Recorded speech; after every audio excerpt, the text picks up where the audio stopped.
Hello بچوں، آج کی کہانی کا نام ہے نصیحت۔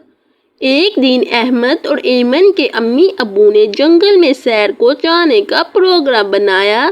اگلے دن جنگل پہنچ کر انہوں نے خیمے لگائے اور سب جنگل میں سیر کرنے لگے۔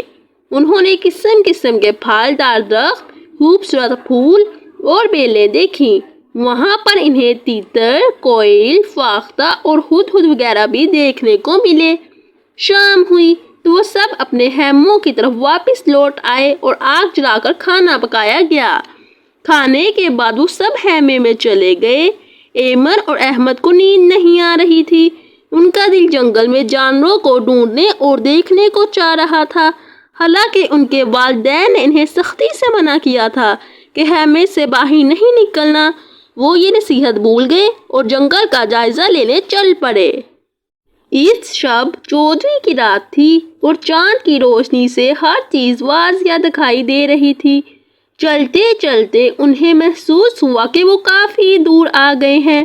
انہوں نے واپس جانا چاہا تو انہیں یاد ہی نہیں رہا کہ وہ کہاں سے آئے تھے، اس لیے وہ ایک درخت کے کٹے ہوئے تنے پر بیٹھ گئے۔ کچھ دور انہیں روشنی سی نظر آئی، وہ ایک جھونپڑی تھی۔ دونوں اسی طرف چل دیے۔ انہوں نے دروازے پر دستک دی تو تھوڑی دیر بعد ایک بزرگ باہر آئے۔ بچوں نے انہیں سلام کیا۔ السلام علیکم دادا جی، ہم راستہ بھٹک گئے ہیں، کیا آپ ہماری مدد کریں گے؟ بزرگ نے سلام کا جواب دے کر پوچھا، اتنی رات میں یہاں کیسے اور کیوں آئے ہو؟ ایمن بولی، ہم جانور دیکھنے اپنے خیمے سے دور آ گئے اور کھو گئے۔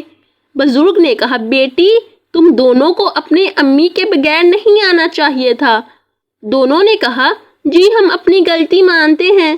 بزرگ نے کہا، آؤ میں تم دونوں کو تمہارے والدین کے پاس لے جاؤں۔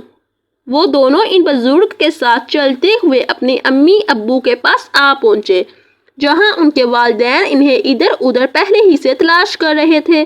انہوں نے بزرگ کا شکریہ ادا کیا۔ بچوں نے والدین سے معافی مانگی اور آئندہ ایسی حرکت کرنے سے توبہ کر لی۔ تو پیارے بچوں، اس کہانی سے جو سبق ملتا ہے وہ یہ ہے کہ ہمیں اپنے والدین کا کہنا ماننا چاہیے۔